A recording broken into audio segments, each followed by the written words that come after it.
അക്രമകാരികളായ മൃഗങ്ങളെ വെടിവെച്ചു കൊല്ലാൻ ചീഫ് വൈൽഡ് ലൈഫ് വാർഡന് അധികാരം നൽകുന്ന ബില്ലിന്റെ കരടിന് മന്ത്രിസഭായോഗം അംഗീകാരം നൽകി. കേന്ദ്ര നിയമത്തിൽ ഭേദഗതി വരുത്തുന്നതാണ് ബില്ല്. വനനിയമ ഭേദഗതി ബില്ലിനും പ്രത്യേക മന്ത്രിസഭായോഗം അംഗീകാരം നൽകിയിട്ടുണ്ട്. ഇതോടെ ഈ രണ്ട് ബില്ലുകളും തിങ്കളാഴ്ച ആരംഭിക്കുന്ന നിയമസഭാ സമ്മേളനത്തിൽ അവതരിപ്പിക്കും. വനം നിയമത്തിൽ കാലോചിതമായ മാറ്റത്തിനാണ് സർക്കാർ ശ്രമിക്കുന്നതെന്ന് വനമന്ത്രി എ കെ ശശീന്ദ്രൻ പറഞ്ഞു. നിലവിലുള്ള വ്യവസ്ഥയിൽ ചില ഇളവുകളാണ് നമ്മൾ ആവശ്യപ്പെട്ടത്. എന്ന് പറഞ്ഞാൽ ഒരു പ്രത്യേക സാഹചര്യം ഉണ്ടാകുമ്പോൾ സംസ്ഥാന ഗവൺമെന്റുകൾക്ക് അവരിൽ നിക്ഷിപ്തമായ പ്രത്യേക അധികാരം ഉപയോഗിച്ച് ഒരു പ്രശ്നത്തെ അഭിമുഖീകരിക്കാനുള്ള അധികാരം നൽകുന്നത് എന്നതാണ് ഇതിന്റെ പ്രശ്നം. കേന്ദ്ര നിയമത്തിൽ മാറ്റം വരുത്താൻ സംസ്ഥാനങ്ങൾക്ക് അധികാരമില്ല. അതുകൊണ്ടെന്താണ് കേന്ദ്ര നിയമത്തിലെ 11ാം വകുപ്പ് പ്രകാരം ഇപ്പോൾ അനുവദിച്ചിട്ടുള്ള ഇളവുകൾ, അധികാരങ്ങൾ അത് അതാത് സന്ദർഭങ്ങളിൽ ഉപയോഗിക്കാൻ സംസ്ഥാനങ്ങൾക്ക് പ്രത്യേകമായ തീരുമാനമെടുക്കാനുള്ള അവകാശം വേണമെന്ന് പറഞ്ഞു.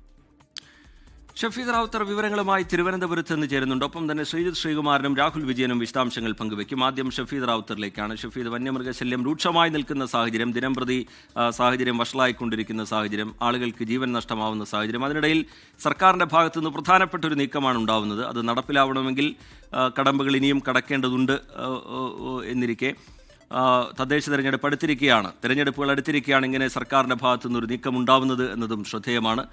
ഈ കേന്ദ്രം എന്ത് ചെയ്യുന്നു എന്നതിനപ്പുറം സംസ്ഥാനം എന്ത് ചെയ്തു എന്നുള്ള ചോദ്യം കൂടി സംസ്ഥാന സർക്കാർ നേരിടേണ്ടി വരുന്ന ഒരു ഘട്ടത്തിൽ കൂടിയാണ് ഇങ്ങനെ ഒരു നീക്കം സർക്കാരിൻ്റെ ഭാഗത്തു നിന്നുണ്ടാവുന്നത് എന്നതും ശ്രദ്ധേയമാണ്. ഈ സർക്കാർ നീക്കത്തെ എങ്ങനെയാണ് കാണേണ്ടത്? വിവരങ്ങൾ ഷഫീദ് റാവുത്തർ.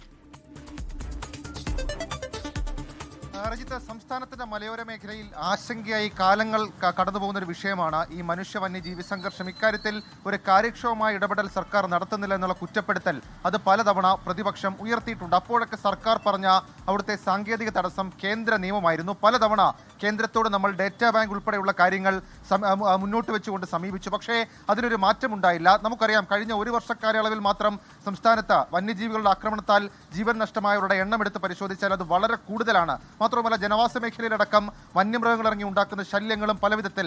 ആ സാഹചര്യത്തിലാണ് സംസ്ഥാന സർക്കാർ കേന്ദ്ര നിയമത്തിലൊരു ഭേദഗതി എന്നുള്ള തീരുമാനമായി, ഒരു ഇനിഷ്യേറ്റീവുമായി മുന്നോട്ട് പോകാൻ തീരുമാനിച്ചത്. നിലവിൽ ഈ അക്രമകാരികളായ വന്യമൃഗങ്ങളെ കൊല്ലുന്നതിന് 1972 കേന്ദ്ര വന്യജീവി നിയമപ്രകാരം കടുത്ത വ്യവസ്ഥകളാണ് നമുക്കുള്ളത്. 6 അംഗ സമിതി രൂപീകരിക്കണം, ക്യാമറ സ്ഥാപിച്ച് നിരീക്ഷിക്കണം, പിന്നീട് കെണിവെച്ച് പിടികൂടണം. ഇതൊന്നും കഴിയാത്ത സാഹചര്യം വന്നാൽ മാത്രമായിരിക്കുമാണ് ഈ വെടിവെച്ച് പിടികൂടാനുള്ള വ്യവസ്ഥയുള്ളത്. ഇന്ന് ചേർന്ന മന്ത്രിസഭാ യോഗത്തിൽ ഈ കരട് ബില്ലിന് അനുമതി കൊടുത്തതോടുകൂടി ആ വ്യവസ്ഥയിൽ ഇളവ് വരും. കേന്ദ്ര നിയമത്തിൽ ഭേദഗതിക്കുള്ള ഇളവാണ് ആ കരടിൽ പ്രധാനമായിട്ടുമുള്ളത്. അതിനാണ് ഇന്നത്തെ പ്രത്യേക മന്ത്രിസഭാ യോഗം അംഗീകാരം നൽകിയിട്ടുള്ളതും.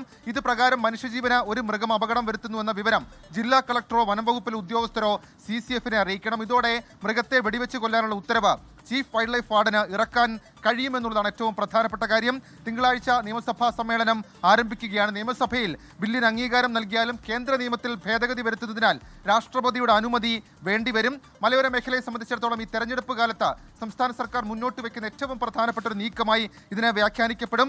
തെരഞ്ഞെടുപ്പ് കൂടി മുന്നിൽ കണ്ടാണ് നിയമ ഭേദഗതിയുമായി സർക്കാർ എത്തിയതെന്നുള്ള കാര്യത്തിലും തർക്കമില്ല. അതേസമയം ഇന്ന് മന്ത്രിസഭായോഗം, പ്രത്യേക മന്ത്രിസഭായോഗം വനംവകുപ്പുമായി ബന്ധപ്പെട്ട മറ്റു ചില കാര്യങ്ങൾക്ക് കൂടി, മറ്റു ചില ബില്ലുകൾക്ക് കൂടി ഇതുമായി ബന്ധപ്പെട്ട അനുമതി നൽകിയിട്ടുള്ള ഏറ്റവും പ്രധാനം ഈ ചന്ദനം മുറിക്കാൻ അനുമതി നൽകുന്ന വനം നിയമ ഭേദഗതി എന്നുള്ളതാണ്. പക്ഷേ ഇന്നത്തെ തീരുമാനം, ഇന്നത്തെ മന്ത്രിസഭായോഗത്തിൽ ഏറ്റവും പ്രധാനപ്പെട്ട തീരുമാനമായി നമുക്ക് കണക്കാക്കാൻ കഴിയുന്നത് അത് അക്രമകാരികളായിട്ടുള്ള വന്യമൃഗങ്ങളെ അതിനെ വെടിവെച്ച് കൊല്ലുന്നതുമായി ബന്ധപ്പെട്ട് കേന്ദ്ര നിയമത്തിൽ ഭേദഗതി, ആ ബില്ലുമായി സർക്കാർ മുന്നോട്ട് പോകുന്നു. ഏതായാലും നിയമപോരാട്ടം ആവശ്യമാണ്. മാത്രവുമല്ല, സംസ്ഥാന സർക്കാരിനെ സംബന്ധിച്ചിടത്തോളം സ്വാഭാവികമായും ഈ തെരഞ്ഞെടുപ്പ് കാലത്ത് സർക്കാർ ഇനിഷ്യേറ്റീവ് എടുത്തു എന്ന് ജനങ്ങൾക്ക് മുൻപിൽ അവതരിപ്പിക്കാൻ, മലയോര മേഖലയിലെ ജനങ്ങൾക്ക് മുൻപിൽ അവതരിപ്പിക്കാൻ കഴിയുന്ന ഏറ്റവും പ്രധാനപ്പെട്ട നീക്കമായി ഇതിനെ കാണാനും കഴിയും. റീജിത്ത്.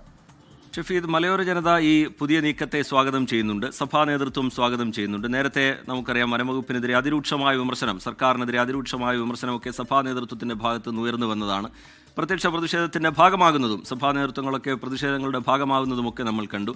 ഈ സമയത്ത്, ഈ ഘട്ടത്തിൽ, തിരഞ്ഞെടുപ്പ് അടുത്തിരിക്കെ ഇങ്ങനെയൊരു നീക്കവുമായി പോകുന്നതിൽ ഒരു അവിശ്വാസം സഭാ നേതൃത്വത്തിനുണ്ടോ? പ്രതിപക്ഷം ഇതിൽ സ്വീകരിക്കുന്ന നിലപാട് എന്താണ് ഷഫീദ് റാവുത്തർ? രജിത്ത്, ഇക്കാര്യത്തിൽ കഴിഞ്ഞ 2 വർഷത്തിലധികമായി സംസ്ഥാനത്ത് നിരന്തരമായി ഉണ്ടാകുന്ന വന്യജീവി സംഘർഷം അതുമായി ബന്ധപ്പെട്ട പലതവണ ഈ പ്രശ്നങ്ങൾ ഉയർന്നപ്പോഴും കഴിഞ്ഞ നിയമസഭാ സമ്മേളനത്തിൽ ഈ വിഷയം വന്നപ്പോഴും സംസ്ഥാന സർക്കാർ എടുത്ത നിലപാട് ഈ വിഷയത്തിൽ കേന്ദ്ര സർക്കാർ തീരുമാനമെടുക്കട്ടെ, പ്രത്യേകിച്ച് ഇതിന്റെ ഡേറ്റാ ബാങ്ക് ഉൾപ്പെടെയുള്ള വിവരങ്ങൾ അത് കൈമാറിയിട്ടുണ്ട്. ഇതിൽ എക്സിക്യൂട്ട് ചെയ്യേണ്ട ഉത്തരവാദിത്തം കേന്ദ്ര സർക്കാരിനാണ്. മാത്രമല്ല കേന്ദ്ര നിയമം തലവേദനയായി നിൽക്കുന്നു എന്നുള്ളതായിരുന്നു ഇതിലെ സംസ്ഥാന സർക്കാരിന്റെ നിലപാട്. എന്നാൽ ഈ തിരഞ്ഞെടുപ്പ് വർഷത്തിൽ തദ്ദേശ തിരഞ്ഞെടുപ്പും അതേപോലെ തന്നെ നിയമസഭാ തെരഞ്ഞെടുപ്പും വരാനിരിക്കുന്നു.